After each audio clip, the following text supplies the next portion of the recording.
Hey, it's Michael with Total Physical Therapy. I want to welcome you into this conclusion, the fifth part of our series regarding degenerative disc disease, where you have learned to explore the concepts of rest, relaxation, hydration, nutrition, and now we're going to tackle exercise.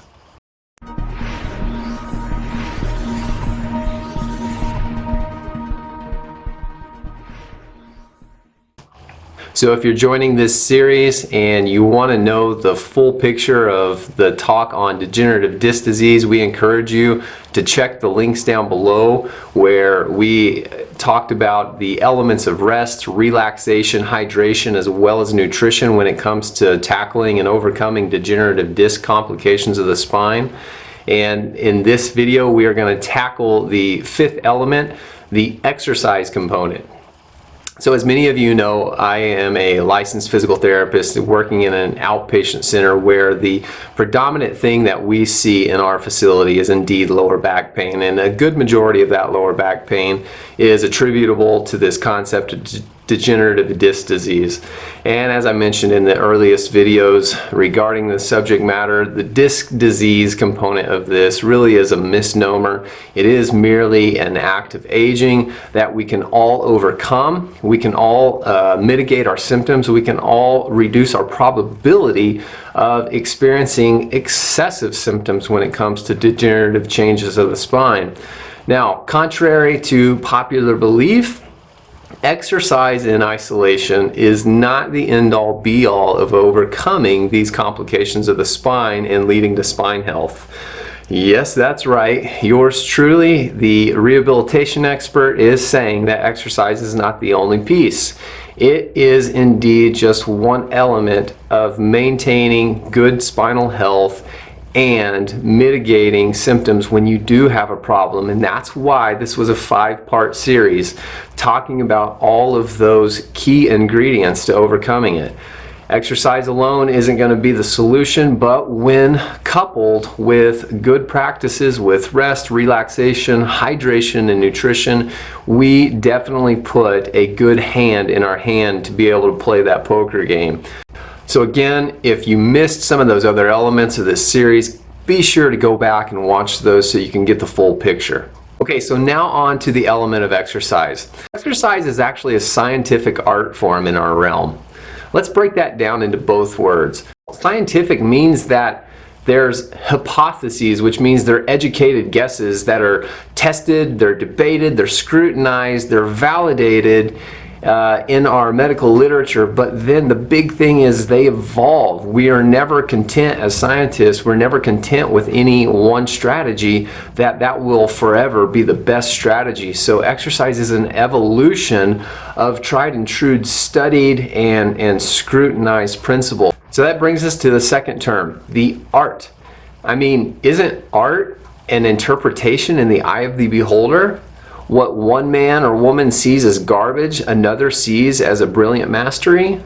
And this is what we find occurs with a lot of individuals when they are perceiving lower back pain and exercises to help remedy the situation. If you have yet to experience nerve pain, then I wish you peace for the first time that you experience that, because it is something that you will never forget. Likewise, if you have experienced nerve pain, then you can truly relate to this subject matter. This is definitely something that if you have not experienced it yet, this just might not hit home with you. But for those of you watching this, the chances are probably high that you've already experienced it, and you definitely don't want to repeat that process. So continue to watch, give it a thumbs up, and let me know that you are on board with overcoming and mitigating these symptoms. So spinal nerve pain is a battle. It's a battle where anatomy, physiology, psychology, and all of those interacting relationships are at constant disarray. And it's something that we have to take all of those pieces, as I discussed earlier, and start to shape this full picture of the puzzle. It's only natural in human instinct to shy away and run from that intense pain. And so kudos to anybody that even remotely considers aggressively tackling this type of pain, and more specifically tackling it with forms of exercise. This brings me back to that terminology that I used earlier, where I said that exercise is a scientific art form. Now we're going to bring back in that first element, the scientific element. Many of us out there in the public will seek exercise as a tool to consider when overcoming lower back pain, but most of the time individuals are interpreting that on the art form side. They're just merely interested in trying something, whatever is out there and available on the web or through maybe family or friends that have dealt with the subject. And they're just using that art form element to try to initiate a change. But most of the time the art form is just scratching the surface of getting a response to the symptoms. The scientific element is what really truly brings about long-lasting change. So the individuals that are utilizing the artistic element of exercise, these are the individuals that might have those preconceived notions that they just truly hate exercise or it hurts to move, therefore why should I even be attempting this? Yet others are willing to take that next step and take that trash of exercise and learn just a bit more and have somewhat of a more thorough understanding and try to turn that artistic art form into a Michelangelo. So these are the few that might have found value in moving, yet they have no rationale for the progression of that exercise. And these are the individuals that I often hear make these types of statements. These are the individuals that come to me that say, I've been stretching for 4 weeks, or I walk daily to help my back pain, or I've strengthened my back for the past 8 weeks and it helps for a little bit, but then it just comes right back. Now, face it. If this speaks to you, it means you've probably followed this path, you've gone down that journey, which means that you're committed. You are already light years ahead of that first crowd that I was talking about, and you've gained some trust in knowing that movement can create the changes that you're seeking. But unfortunately, you're not out of the woods quite just yet, and in fact, I think that these individuals in this boat are at the highest risk. They're at the risk because you've committed to something, which means you've put your time, effort, energy, mental focus into something to get a response. And it's at this point that if that does not work for you, you'll start going through psychological warfare, and you might jump ship and join those compadres that tossed out the garbage early on. And you had more to lose because you invested that time. So often find people in this vulnerable element of trying to overcome their lower back pain, and I encourage them to take in both pieces of exercise. They've committed to the artistic form. Now it's time to bring the science and let the science really steer the ship. Because indeed, it's the science that is going to give us the answers to the deepest, most challenging aspects of what you're trying to overcome and give you real return on your investment. Science is what dictates and guides the what, when, where, the why, and the how much elements of exercise. And this is indeed where the public can gain the most return by speaking to trained individuals, somebody that has that knowledge and that working background on not only exercise, but how to overcome pathological states where the medical profession has claimed a diagnosis, but they've kind of just left you there hanging as to what to do about that diagnosis. So we encourage individuals to get beyond that artistic element of exercise, latch on to individuals that can help coach you, educate you, and continually be that positive reinforcement to making sure that we help navigate through both the science as well as the art form of exercise. So now I want to look through the eyes of the public, and I want to use Google as a search engine to help look and see what is out there when it comes to exercise, what is the internet telling us to do, and how does that actually influence your symptoms and the long-term goals and changes that you want. Okay, so what I'm going to do here, I'm going to utilize Google Chrome to search the keywords best exercises for bulging disc lower back pain. I did a more detailed analysis using these exact same search criteria with the exact same links. If you want to watch that full review, it's going to be in the description down below. But for sake of the length of this video, let's just look at the top 4 links that populated when using Google Chrome to search these criteria. So on the first link, these are 5 exercises for herniated disc-related back pain. Now, keep in mind, I'm looking through the lens of the public. I'm trying to remove any of my understanding of pathology, rehabilitation, and physical performance. And I'm just trying to look through the lens of what the public might see when they use these search criteria and go to a link such as this. So I've gone through these. I've highlighted a couple key areas that I'd like to point out. Here they're suggesting gentle exercise 3 to 5 times a week for 3 weeks. And while there's some truth to the gentle nature of the exercises, this is a period where I recommend very short-lived gentle exercises for a duration of about 7 to 10 days. And if we are keeping it in the intensity of the quote-unquote gentle nature, then 3 to 5 times a week is just highly insufficient. This is going to be a period of time where we really should be implementing these on a daily regimen, where 3 to 5 times per day would not be excessive for the exercises that you would do in the quote-unquote gentle phase of rehabilitating from a back complication. So again, just wanted to point that out, that I feel like this frequency and duration highly underserves the needs and the results that you would be seeking. Okay, so going down for the exercises in general, the exercises provided in this source here: standing lumbar extension, standing overhead reach, standing rows with resistance bands, prone on elbows, and cobra pose. These are all going to be exercises that would be justified for a period of time. They're all going to be exercises that should have very low risks when it comes to early intervention with lower back pain. But again, these would be something that I would recommend in that 7 to 8 period where we're trying to do these on a daily basis, multiple times per day. And unfortunately, individuals, I see the individuals that come into our facility would take a document such as this or something very close to this, and they would come to us 6 to 8, 12 plus weeks later, and when we question what they've been doing, they describe things like this, and they indicate that they've been doing them for lengths of time on end, and this just is highly underserving the needs for healing a lower back problem, specifically a disc problem. So let's go on to the second source. So in the second source here, this is a document from Medical News Today. And these are exercises labeled for neck pain.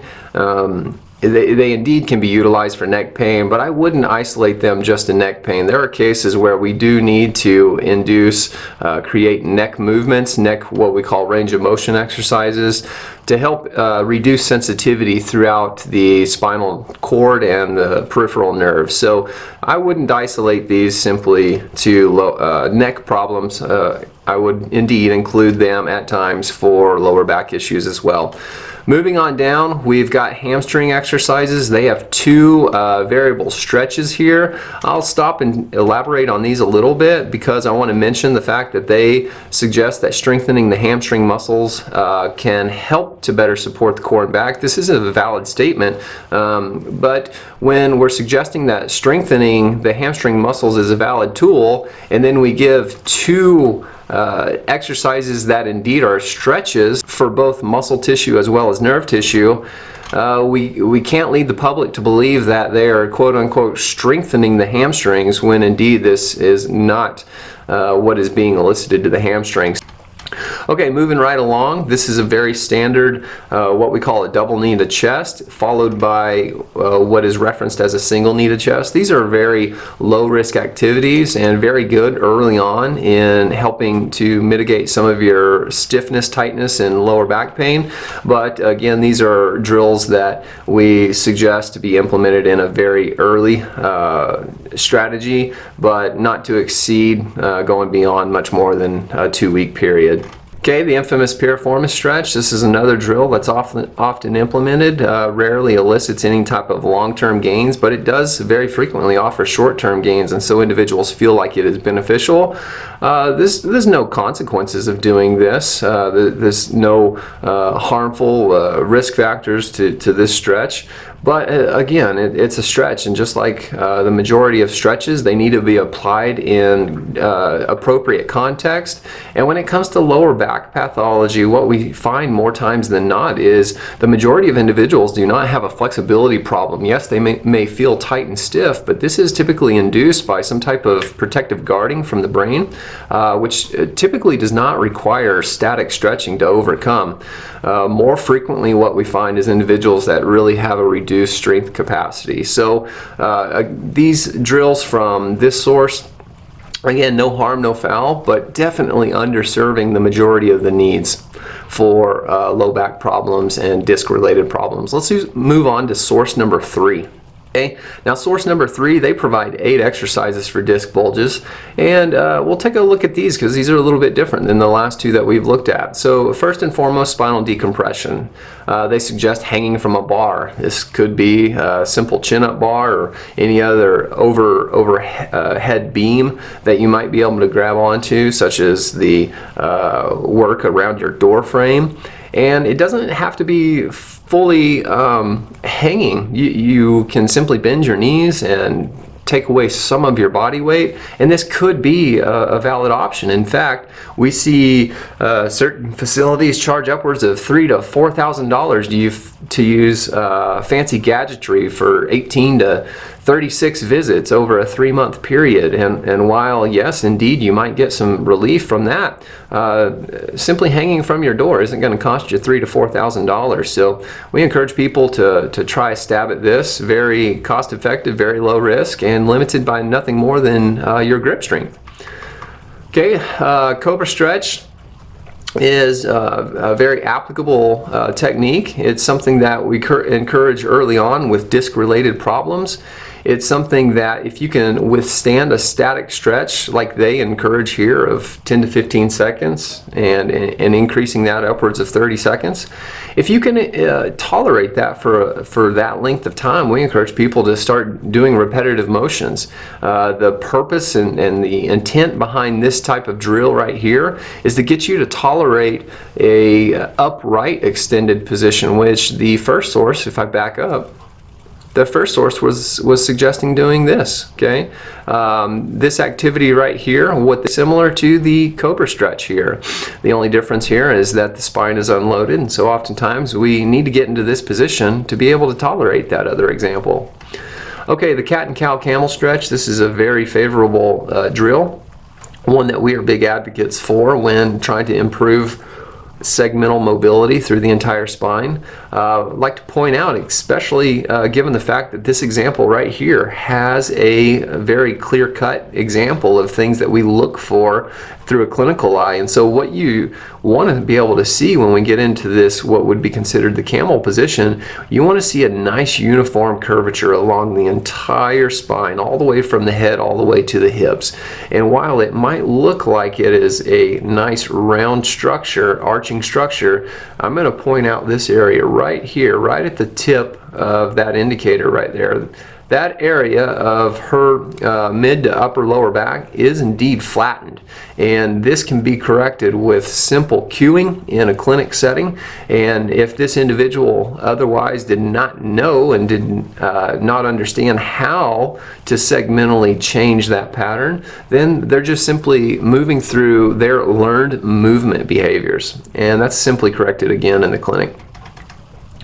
Okay, we're going to get to a bird dog stretch. This name, by the terminology of stretch right here, is a little bit of a misnomer. It is indeed not a stretch. It is more of a neuromuscular drill, and it's the ability to communicate your limbs to your trunk, be able to isolate your body suspended over opposite arm and leg, be able to lengthen that spine with the appendages, and be able to maintain that position.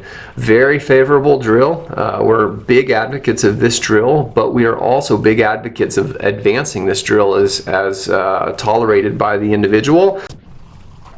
So in the early phases, this would definitely be something that we would be advocating for, say in the first week to week and a half, but we'd really want to be advancing this drill very quickly, because indeed this drill is very low stress to the spine, and so we can get quite aggressive in the ability to advance this drill. Okay, moving right along to the plank. Now, this is one of my favorite drills when it comes to spine strength, because we are engaging not only the posterior chain, we are also engaging the anterior chain here, your abdominal wall, as well as the communication with your upper spine and the hips. So the plank is a very standard drill, but so few people will actually engage with this drill that it is really low-hanging fruit for a lot of either acute or chronic back sufferers. The drill can be easily reduced in intensity by simply taking the knees and placing them down onto the ground, and then just trying to remain in a plank position from your knees up to your shoulders.